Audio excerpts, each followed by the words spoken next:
Hello friends, welcome to Promo Breakdown channel. Star Plus के one of the most popular serial advocate Anjali Awasthi serial के आज रात के episode में आप सभी ने अब ये देखा कि अंजलि अब अपने गहने उतारने वाली और अमन की जितनी भी सारी बातें उन्हें याद कर रही होगी। और अब जो काव्या है अब वो कॉल पर राघव सिंह राजपूत को ही बताने वाली कि बस्ती में जो कुछ भी हुआ उसने वो सब कुछ रिकॉर्ड कर दिया है और उसने बस्ती में सबके सामने साबित कर दिया है कि अमन और काव्या की शादी हुई है। और अब कहीं ना कहीं जो अंजलि की माँ है वो अंजलि से यही कह रही है कि अब तेरा क्या होगा, तूने तो दामाद जी को ठुकरा दिया। पर अब जो अंजलि है वो अपनी माँ से ये बोलने वाली कि कौन सा दामाद, कैसा दामाद, किस दामाद की बात कर रही हो। और अब कहीं ना कहीं अंजलि को तो वही बात याद आने वाली जब काव्या ये बोल रही थी कि काव्या और रमन की शादी हुई है।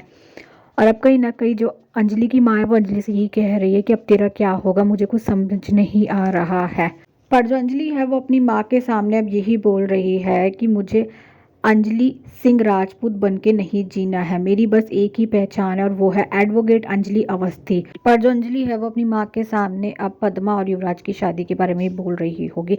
पर अब जो अंजलि के पापा है वो अंजलि को यही बोल रहे हैं कि तेरी जिंदगी में अमन के साथ ये रिश्ता एक धब्बा बन के रह जाएगा, तू बर्बाद हो जाएगी। तो अब कहीं ना कहीं अंजलि के पापा तो अंजलि के ऊपर बहुत गुस्सा कर रहे हैं। पर जो अंजलि है उसने तो अब अपनी माँ की कसम खा ली है और यही बोलती हुई नजर आती है कि वो एडवोकेट राघव सिंह राजपूत और चंद्रभान ठाकुर और युवराज ठाकुर को घसीटते हुए कोर्ट लेकर जाएगी। तो अभी देखना तो इंटरेस्टिंग होने वाला है कि आगे जाकर सीरियल में और कौन कौन से ट्विस्ट आने वाले हैं। Thanks for watching this video.